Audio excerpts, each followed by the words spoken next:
हाँ, तो आज हम इसमें बायोमैकेनिक्स का जो एल्बो कॉम्प्लेक्स है उसके बारे में पढ़ेंगे। तो सबसे पहले हम ये देखते हैं, अगर हम एल्बो कॉम्प्लेक्स की बात कर रहे हैं तो ओवरऑल हम इसमें जो एल्बो जॉइंट है उसके बारे में पढ़ेंगे। ठीक है। तो अगर हम बात करें एल्बो जॉइंट की, तो एक तरीके का आपका एक कॉम्प्लेक्स जॉइंट होता है और मैकेनिकल मूवमेंट जो करवाता है अपर लिम्ब की, वो यही करवाता है अपर लिम्ब। क्योंकि इसमें जो एल्बो जॉइंट में जितनी भी आपके जैसे होल्डिंग करते हैं, किसी भी हैंड्स की जो मूवमेंट होती है वो सब आपकी ओरिजिनेट होती है एल्बो जॉइंट से। मतलब कि एल्बो कॉम्प्लेक्स जो होता है यही आपका मूवमेंट कराने के लिए रिस्पॉन्सिबल होता है। जैसे कि अगर हम फ्लैक्शन करवा रहे हैं अपर लिम्ब की एक्टिविटीज़, जैसे कि हम क्या कर रहे हैं, एल्बो का तो हम फ्लैक्शन करवाते हैं, एल्बो का हम फ्लैक्शन करवा रहे हैं, तो उस दौरान क्या होता है, जो इसकी लेंथ जो है वो कम हो जाती है। ठीक है। तो यहाँ पे हो रहा है शॉर्टनिंग हो रही है लेंथ की फ्लैक्शन के दौरान। जब हम इसका एक्सटेंशन करवाते हैं एल्बो का, तो ये क्या हो रही है, लेंथनिंग होती है। तो ये क्या करवा रहे हैं हम, जो एल्बो जॉइंट है वो आपकी ओवरऑल मूवमेंट के लिए भी रिस्पॉन्सिबल होता है। अगर हम फ्लैक्शन कराएंगे तो शॉर्टनिंग होगी और लेंथनिंग करवाएंगे तो एक्सटेंशन होगा। ठीक है। शॉर्टनिंग करवा रहे हैं तो फ्लैक्शन हो रहा है और लेंथनिंग करवाएंगे तो एक्सटेंशन हो रहा है। यही मैंने आपको बताया। फिर ये प्रोवाइड करता है रोटेशनल मूवमेंट। अगर हम इसको फोर आर्म को रोटेशन में घुमाते हैं अपने एल्बो जॉइंट को, तो ये क्या करवा रहा है, फोर आर्म की रोटेशनल मूवमेंट भी करवा रहा है। हैंड्स की भी, जैसे कि हैंड्स की हम रोटेशनल मूवमेंट कराते हैं, तो ये भी आपका एल्बो जॉइंट के अंदर ही आता है। फिर हम बात करते हैं एल्बो कॉम्प्लेक्स की बात कर रहे हैं, तो इसमें आपके दो टाइप्स के जॉइंट होते हैं। एक बनता है एल्बो जॉइंट और दूसरा होता है इसमें रेडियो अल्ना जॉइंट। ठीक है। तो सबसे पहले हम यहाँ पे बात करेंगे एल्बो जॉइंट की। एल्बो जॉइंट जो होता है उसमें आर्टिकुलेशन होता है humeral ulna, humeral radial articulation. मतलब कि ह्यूमरस और अल्ना का आर्टिकुलेशन होता है, ह्यूमरस और रेडियस का आर्टिकुलेशन होता है, वो तब बनता है आपका एल्बो जॉइंट। फिर हम बात करेंगे रेडियो अल्ना जॉइंट की। रेडियो अल्ना जॉइंट होता है जो कि रेडियस और अल्ना के दोनों के बीच में बनता है। अब देखो, रेडियस और अल्ना के बीच में बनेगा तो वो सुपीरियरली आर्टिकुलेट करेंगे और इन्फीरियरली भी आर्टिकुलेट करेंगे, और ये आपके कॉन्ट्रीब्यूट करते हैं सुपाइनेशन प्रोनेशन में। जैसे कि ये हमने सुपाइनेशन करवाया फोर आर्म का, तो ये इसमें जो रेडियो अल्ना जॉइंट है सुपीरियर और इन्फीरियर दोनों वर्क कर रहे हैं सुपाइनेशन में। जब हम इसका प्रोनेशन कराएंगे तो सुपीरियर जॉइंट और इन्फीरियर जॉइंट दोनों वर्क कर रहे हैं प्रोनेशन में। तो ये हो गया हमारा रेडियो अल्ना जॉइंट का थोड़ा इंट्रो। फिर हम बात करते हैं जो एल्बो जॉइंट है, इसको हम अंदर डिटेल में पढ़ेंगे। तो जो एल्बो जॉइंट है वो आपका एक तरीके का लूज हिंज जॉइंट होता है। इसमें डिग्री ऑफ फ्रीडम होता है 1, मतलब कि ये एक ही रोटेशन में मूव करता है, फ्लेक्शन करवाएगा और एक्सटेंशन करवाएगा। ठीक है। हम बात करेंगे एल्बो जॉइंट में आर्टिकुलेशन कैसे होता है। तो सबसे पहले हम यहाँ पे प्रॉक्सिमल आर्टिकुलेटिंग सरफेस की बात करेंगे। तो प्रॉक्सिमली, जैसे कि आपको पता है एल्बो जॉइंट जो होता है, प्रॉक्सिमल जो पार्ट होता है इसका, वो डिस्टल एंड ऑफ ह्यूमरस होता है। यानी कि डिस्टल एंड ऑफ ह्यूमरस जो है वो आर्टिकुलेट करता है।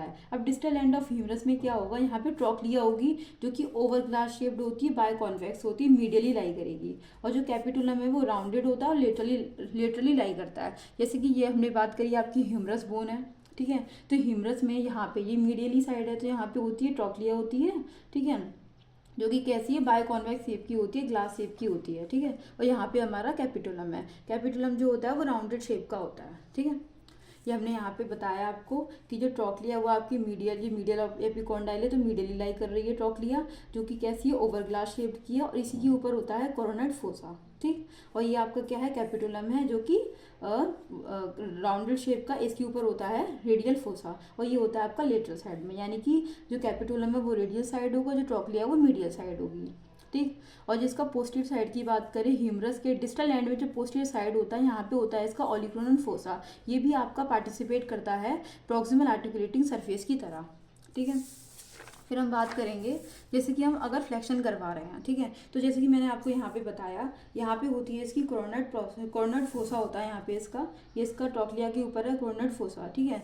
तो जैसे कि मैंने बताया आपको, ये ट्रॉक्लिया है, यहाँ पे ट्रॉक्लिया के ऊपर होता है कोरोनेड फोसा। ठीक है। तो जब हम फ्लेक्शन करवाएंगे, जब फ्लेक्शन हुआ फोर आर्म का, तो हम इसका फ्लेक्शन करवाएंगे, तो यहाँ पे बनती है आपकी अल्ना कोरोनेड प्रोसेस बनती है, क्योंकि यहाँ पे ये अल्ना होती है मीडियली, तो यहाँ पे जो इसके ऊपर यहाँ पे कोरोनेड प्रोसेस है, तब ये आर्टिकुलेट करती है इसके साथ, तो यहाँ पे अल्ना कोरोनेड प्रोसेस बनाती है, और तब हम फ्लेक्शन कराते हैं। तो हम एक्सटेंशन कराते हैं, एक्सटेंशन कराएंगे तो इसमें बैक साइड में होता है ऑलिक्रोनल फोसा। जब हम एक्सटेंशन कराएंगे तो यहाँ पे बनती है ऑलिक्रोनल प्रोसेस। ठीक है। यानी कि फ्लेक्शन के टाइम पे बनती है अल्ना कोरोनल प्रोसेस और एक्सटेंशन के टाइम पे बनती है ऑलिक्रोनल प्रोसेस।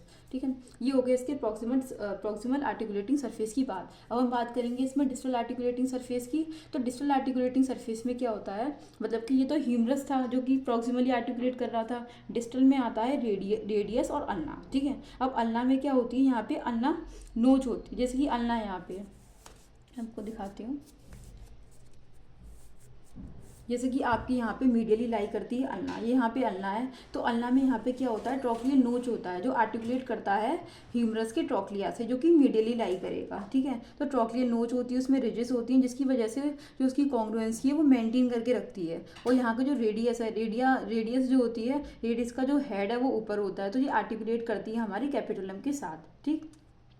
तो यहाँ पे क्या हो रहा है, ये आर्टिकुलेट करती है, डिस्टल एंड होता है इसका अल्ना का, एंड हेड होता है रेडियस का। या जो रेडियस जो है वो आर्टिकुलेट करती है कैपिटुलम के साथ, और कॉर्नर प्रोसेस एंड ऑलिकुलर फोसा जो होता है अल्ना का, ऑल्सो आर्टिकुलेट करता है एल्बो फ्लेक्शन एक्सटेंशन के टाइम में, ठीक है। जैसे कि मैंने यहाँ पे बताया है, ये यहाँ पे ऑलिकुलर प्रोसेस होती है, ये आपकी अल्ना बोन है, यहाँ पे ऑलिकुलर प्रोसेस होती है, पोस्टीरियर साइड में ट्रोक्लियर नोच होती है, यहाँ पे होता है इसका कॉर्नर प्रोसेस, जब ये आर्टिकुलेट करती है तब। यहाँ पे होती है इसकी स्टाइलर प्रोसेस, ये यहाँ पे रेडियस की स्टाइलर प्रोसेस, और इन दोनों के बीच में होता है यहाँ पे इंट्रोसियस मेम्ब्रेन, ठीक है। अब हम बात करेंगे जैसे कि जब हम इसका फ्लैक्शन, जैसे कि फ्लैक्शन कराया हमने, फिर एक्सटेंशन करा रहे हैं, तो तब हम फ्लैक्शन करा रहे हैं तो हमारी कोरोनर अल्ना कोरोनर प्रोसेस बन रही है, और तब हम एक्सटेंशन करा रहे हैं तो उस टाइम पे ऑलिक्रोनल प्रोसेस बन रही है।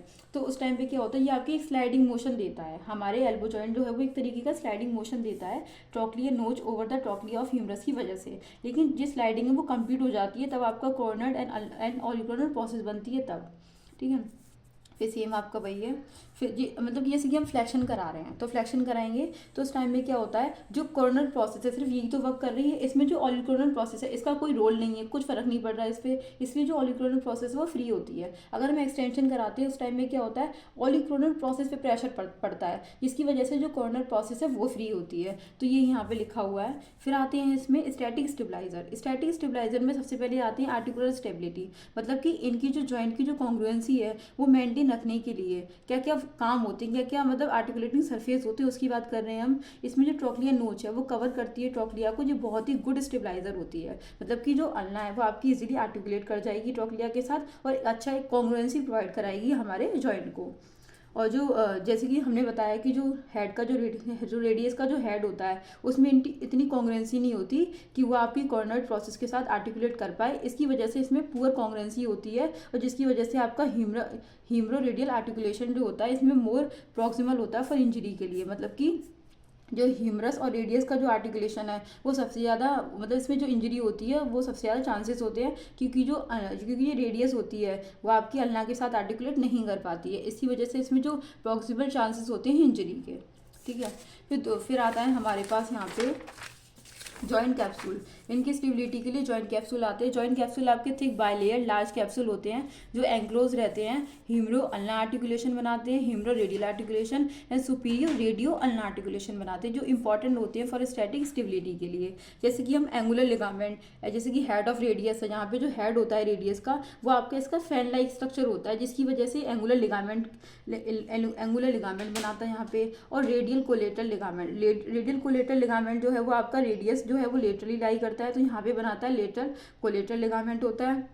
और मीडियल साइड में होता है मीडियल कोलेटरल लिगामेंट या फिर अल्ना कोलेटरल लिगामेंट, ठीक है। स्ट्रेंथ जो होती है कैप्सूल की वो loosely anti and posteriorly align रहती है, जो कि गुड रेंज ऑफ मोशन देते हैं, मतलब कि आपका लूज अलाइन होता है जिसकी वजह से आपका इजीली रेंज ऑफ मोशन देता है। ये सपोर्ट रहती है, बोनी कॉन्ग्रुएंसी होती है, और ये आपका एंटीरियर डिसलोकेशन आर रेयर, मतलब कि इसमें एंटीरियर डिसलोकेशन बहुत ही कम देखने को मिलता है, क्योंकि इसमें जो अल्ना है वो अब इजीली आर्टिकुलेट कर रही है। एंटीरियर डिसलोकेशन का मतलब होता है जब जो हीमरस है वो आपकी एंटीरियरली हो जाती है अल्ना के और रेडियस के। जो हीमरस है, मतलब मोटा मोटा बात यह है कि हीमरस जो है वो रेडियस और अल्ना के ऊपर आ जाए, ऊपर लाई करे, तो वो होता है आपका एंटीरियर डिसलोकेशन, ठीक है। तो इसमें बहुत कम चांसेस होते हैं एंटीरियर डिसलोकेशन की, क्योंकि जो अल्ना है वो इजीली आर्टिकुलेट कर लेती है, और जो रेडियस है वो इंट्रोसियस मेम्ब्रेन के साथ इजीली उससे बाइंड अप हो जाती है, इसकी वजह से इसमें बहुत ही कम चांसेस मिलते हैं एंटीरियर डिसलोकेशन के, ठीक है। फिर आते हैं लिगामेंट जैसे कि मैंने आपको बताया, इसमें मीडियल कोलेटरल लिगामेंट होते हैं और रेडियल कोलेटरल लिगामेंट होते हैं। जो मीडियल कोलेटरल लिगामेंट है वो आपका अल्ना कोलेटरल भी बोलते हैं इसे,